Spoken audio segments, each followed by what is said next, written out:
Atas nama Bapa dan Putra dan Roh Kudus, amin. Shalom Aleichem bersama Mesias.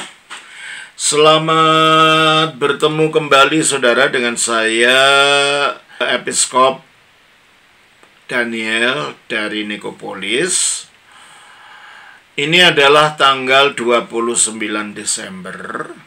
Saya mengucapkan selamat Natal dan Tahun Baru 2025 untuk saudara-saudara yang merayakan Natal tanggal 25 Desember menurut tanggalan Gregorian atau tanggalan sipil. Kali ini saya ada pertanyaan dari saudara Martin Rusdiansah, anggota dari Gereja Pentakosta. Pertanyaan ini dikirimkan kepada Ibu Theodora dan oleh Ibu Theodora dikirimkan kepada saya. Salam Ibu Theodora. Perkenalkan, saya Martin Rusdiansah, jemaat dari Gereja Pentakosta. Saya tidak diberitahu tinggalnya di mana. Saya ingin bertanya kepada Romo Daniel, tolong sampaikan kepada Romo Daniel. Berikut isi dari salam dan pertanyaan saya untuk Romo Daniel. Saya selalu mendengar pengajaran Romo dan saya sangat menghormati pengajaran yang Romo sampaikan. Dan pengajaran Romo meneguhkan iman saya. Terima kasih karena selalu mendengarkan video-video saya. Romo, saya ingin bertanya mengenai pencurahan Roh Kudus. Apa arti dari pencurahan Roh Kudus itu? Apakah saat para murid itu diutus oleh Tuhan untuk memberitakan kabar baik dan mengadakan mukjizat, Roh Kudus belum membersamai mereka? Dan apakah setelah Bunda Maria melahirkan Tuhan Yesus, Roh Kudus tetap bersama dengan Bunda Maria? Karena sebelumnya malaikat Gabriel menyampaikan bahwa Roh Kudus akan menaungi Bunda Maria. Tolong luruskan pandangan saya, Romo. Saya sangat penasaran dan butuh bantuan Romo untuk menjawabnya. Terima kasih. Tuhan Yesus memberkati. Saudara Martin, pencurahan itu artinya dicurahkan seperti air dari ember itu dicurahkan ke bawah gitu. Jadi bukan merupakan karya pada individu-individu secara pribadi. Dan Roh Kudus dicurahkan kepada sekelompok orang seperti dicurahkan dari langit itu, yaitu pada hari Pentakosta. Hari Pentakosta. Coba kita baca di dalam Kisah Rasul pasal 2 ayat 1 sampai dengan ayat 4. Ketika tiba hari Pentakosta, semua orang percaya berkumpul di satu tempat. Tiba-tiba turunlah dari langit suatu bunyi seperti tiupan angin keras. Nah, itulah dicurahkan itu. Seperti bunyi dicurah seperti tiupan angin keras. Angin keras yang memenuhi seluruh rumah. Nah, memenuhi seluruh rumah itu. Jadi kepada banyak orang, bukan satu orang. Terus di mana mereka duduk. Dan tampaklah kepada mereka lidah-lidah seperti nyala api yang bertebaran dan hinggap pada mereka masing-masing. Oke. Jadi di situ itu artinya dicurahkan itu. Dan pencurahan ini adalah merupakan penggenapan janji Kristus sebelum dia naik ke surga. Di mana dia mengatakan di dalam kisah Injil Yohanes pasalnya yang ke-14 ayatnya yang ke-17. Yohanes 14 ayat 17, yaitu roh kebenaran. Mulai ayat yang ke-16. Aku akan minta kepada Bapa. Dan ia akan memberikan kepadamu seorang penolong yang lain, supaya ia menyertai kamu selama-lamanya. Oke. Jadi dia minta pada Bapa dan ia akan menyertai kamu. Dan kata kamu ini, Yesus katakan kepada murid-muridnya yang berkumpul. Jadi ini tidak diberikan orang per orang, tapi diberikan kepada mereka secara bersama. Seperti dicurahkan begitu. Ya. Kita baca juga di dalam Yohanes pasal yang ke-15 ayat 28. Ayat 26, maaf. Jikalau penghibur yang akan kuutus dari Bapa datang, yaitu roh kebenaran yang keluar dari Bapa, ia akan bersaksi tentang aku. Dia datang untuk menyaksikan tentang Kristus. Datangnya kepada siapa? Kepada kamu tadi, kepada para murid.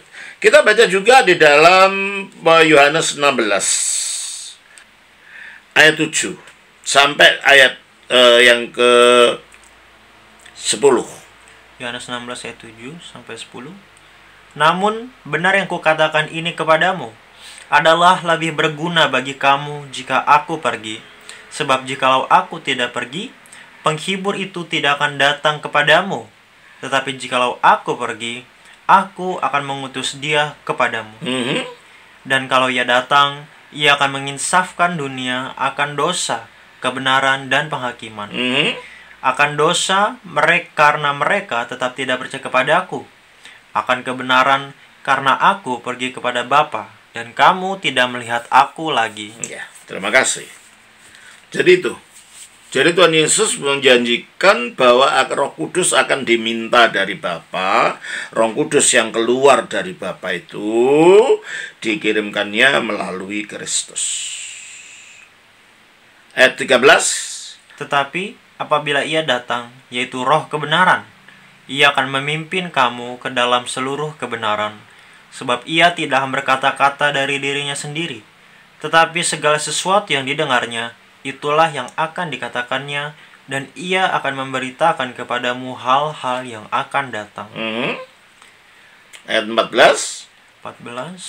Ia akan memuliakan aku, sebab ia akan memberitakan kepadamu apa yang diterimanya daripadaku. Ya, tuh. Dan penggenapan dari janji-janji ini adalah dari Kisah Rasul 2 tadi. Kisah Rasul pasal 2 ayat 1. Kisah Rasul 2 sampai 4 tadi, coba baca lagi. Ketika tiba hari Pentakosta, semua orang percaya berkumpul di satu tempat. Tiba-tiba turunlah dari langit suatu bunyi seperti tiupan angin keras yang memenuhi seluruh rumah di mana mereka duduk. Dan tampaklah kepada mereka lidah-lidah seperti nyala api yang bertebaran dan hinggap pada mereka masing-masing. Maka penuhlah mereka dengan Roh Kudus, lalu mereka mulai berkata-kata dalam berbahasa-bahasa lain, seperti yang diberikan oleh Roh itu kepada mereka untuk karena itu orang banyak yang waktu itu sedang merayakan hari raya Pentakosta berkumpul di kota Yerusalem itu berkerumun. Ini ada apa? Kok orang ini berbicara dalam macam-macam bahasa? Bahasa-bahasa yang dipakai orang-orang ini dari wilayahnya ya. Coba ayat yang ke-8. Ayat 8. Bagaimana mungkin kita masing-masing mendengar mereka berkata-kata dalam bahasa kita sendiri, yaitu bahasa yang kita pakai di negeri asal kita? Ya, karena mereka sudah mengadakan perayaan, datang dari mana-mana orang Yahudi ini. Datang dari mana aja, coba? Kita orang Partia, Media, Elam, penduduk Mesopotamia. Itulah wilayah-wilayah yang sekarang kita sebut Irak dan Persia atau Iran. Yudea yaitu di Yerusalem itu sendiri, dan Kapadokia, Pontus dan Asia, Frigia dan Pamfilia. Itu adalah wilayah-wilayah sekarang kita sebut sebagai Turki. Mesir dan daerah-daerah Libya yang berdekatan dengan Kirene. Ya, itu wilayah yang ada di Afrika Utara. Pendatang-pendatang dari Roma. Ya, tentunya dari Eropa. Baik orang Yahudi maupun penganut agama Yahudi. Ya, baik orang Yahudi maupun orang-orang mu'alaf kepada agama Yahudi. Ya, terus orang Kreta. Ada orang Kreta, yaitu Yunani sebelah selatan, ada pulau Kreta. Dan orang Arab. Jadi para rasul itu diberi mukjizat bisa berbicara paling tidak ada 17 bahasa ini. Ya, terus kita mendengar mereka berkata-kata dalam bahasa kita sendiri tentang perbuatan-perbuatan besar dan yang dilakukan Allah. Nah, karena itu akhirnya karena mereka berkumpul, Petrus berkhotbah. Nah, dalam khotbahnya itu dia menjelaskan apa sih yang terjadi dalam peristiwa itu di dalam ayat yang ke-32. Yesus inilah yang dibangkitkan Allah. Nah, dia menjelaskan Yesus dibangkitkan Allah. Terus, dan tentang hal itu kami semua adalah saksi. Dan tentang kebangkitan itu para rasul itu semua adalah saksinya. Jadi itu bukan dongeng, karena mereka menyaksikan dengan mata kepala mereka sendiri. Terus, dan sesudah ia ditinggikan oleh tangan kanan Allah, artinya naik duduk di sebelah kanan Allah, dan menerima Roh Kudus yang dijanjikan itu. Jadi dari atas surga sana, di sebelah kanan Allah sana, dia menerima Roh Kudus yang dijanjikan. Dijanjikan kapan? Dijanjikan beberapa ayat di dalam Injil Yohanes yang telah kita baca tadi. Terus, maka dicurahkan. Jadi peristiwa Pentakosta itu adalah peristiwa pencurahan. Yesus yang mencurahkan Roh itu dari Bapa. Tujuannya apa? Tujuannya pertama untuk menggenapi janjinya Kristus, dan tujuannya lagi adalah untuk menyertai orang yang percaya, murid-murid Kristus. Dan lebih penting lagi adalah untuk memuliakan Kristus, dalam arti dia akan menyaksikan Kristus di dalam hati manusia dan membantu para muridnya nanti untuk bersaksi kepada semua orang. Dan terlebih-lebih lagi, melalui Roh Kudus ini, karya penebusan Kristus itu disalurkan kepada orang percaya. Jadi karya pencurahan itu bukan karya kepada perorangan seperti perorangan para rasul, ya toh? Apa seperti yang saudara katakan, apakah saat para murid diutus? Ya belum. Kalau diutus pada waktu sebelum hari raya Pentakosta, ya belum. Karena pencurahan itu terjadi setelah Yesus diangkat, ya toh? Terus yang diutus oleh para murid, diutus oleh Tuhan untuk memberitakan kabar baik dan mengadakan mukjizat. Kalau itu masih dilakukan sebelum hari raya Pentakosta, itu belum pencurahan, karena dikatakan Roh Kudus dicurahkan setelah Yesus naik ke surga, bangkit dari mati. Terus dan padahal Roh Kudus belum membersamai mereka. Ya, bersama mereka untuk tujuan tertentu. Bukan bersama mereka untuk tinggal di dalam hati mereka selama-lamanya. Sebab Roh Kudus baru tinggal di hati para murid itu untuk selama-lamanya setelah Yesus dimuliakan dengan ditinggikan di sebelah kanan Allah. Coba kita baca di dalam Yohanes pasal yang ke-7, ayatnya yang ke-37 sampai 39. Dan pada hari terakhir, yaitu pada puncak perayaan itu, Yesus berdiri dan berseru, "Barang siapa haus, baiklah ia datang kepadaku dan minum. Barang siapa percaya kepadaku, seperti yang dikatakan oleh kitab suci, dari dalam hatinya akan mengalir aliran-aliran air hidup." Yang dimaksudkannya ialah Roh yang akan diterima oleh mereka yang percaya kepadanya. Karena mereka akan menerima aliran air hidup. Yang dimaksud adalah Roh yang akan diterima oleh orang percaya, sebab Roh itu belum datang. Ya, waktu Yesus berbicara ini Roh belum datang. Terus, karena apa? Karena Yesus belum dimuliakan di sebelah kanan Allah. Jadi, dicurahkan datangnya Roh Kudus untuk semua orang percaya untuk tinggal di dalamnya sebagai aliran air hidup itu adalah sesudah Yesus dimuliakan di sebelah kanan Allah. Jelas ya? Jadi pada waktu para rasul melakukan mukjizat itu adalah karya Roh Kudus yang bersifat bukan bersifat permanen. Karena Roh Kudus belum datang. Itu adalah menyertai para rasul untuk membantu mereka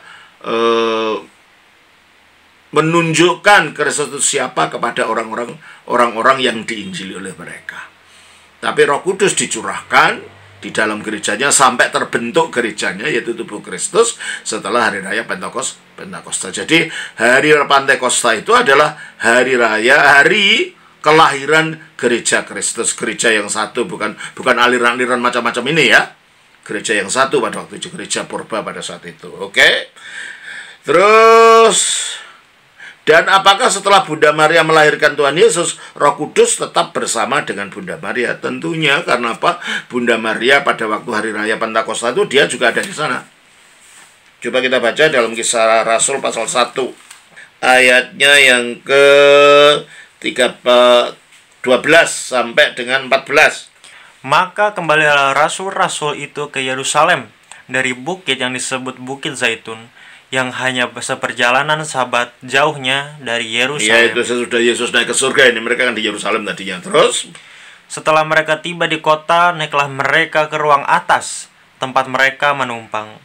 Mereka itu ialah Petrus dan Yohanes, Yakobus dan Andreas, Filipus dan Thomas, Bartolomeus dan Matius, Yakobus bin Alfeus dan Simon orang Zelot, dan Yudas bin Yakobus.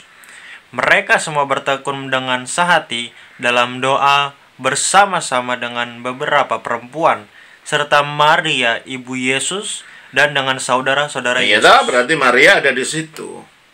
Sehingga pada waktu Roh Kudus itu dicurahkan pada Kisah Rasul 2 ini, termasuk yang dicurahi adalah Bunda Maria. Dan padahal tujuan daripada Roh Kudus dicurahkan ini sesudah Yesus dimuliakan itu adalah Roh Kudus untuk tinggal di hati orang percaya. Berarti Roh Kudus juga tetap tinggal di dalam Bunda Maria. Karena sebelumnya malaikat Gabriel menyampaikan bahwa Roh Kudus akan menaungi Bunda Maria, yaitu kalau itu lain. Menaungi Bunda Maria untuk tujuan supaya mukjizat kehamilan tanpa laki-laki ini bisa terjadi. Bukan penyertaan seterusnya untuk Bunda Maria. Kalau penyertaan seterusnya untuk Bunda Maria, yaitu terjadinya setelah hari raya Pentakosta. Oke? Tolong luruskan pandangan saya, Romo. Saya sangat penasaran dan butuh bantuan Romo untuk menjawabnya. Terima kasih, Tuhan Yesus memberkati. Ya, saya kira itu sudah saya jelaskan. Semoga itu menjadi berkat dan makin memperjelas apa yang saudara pahami. Tuhan memberkati. Shalom. Senang Bapa, Putra, dan Roh Kudus. Amin.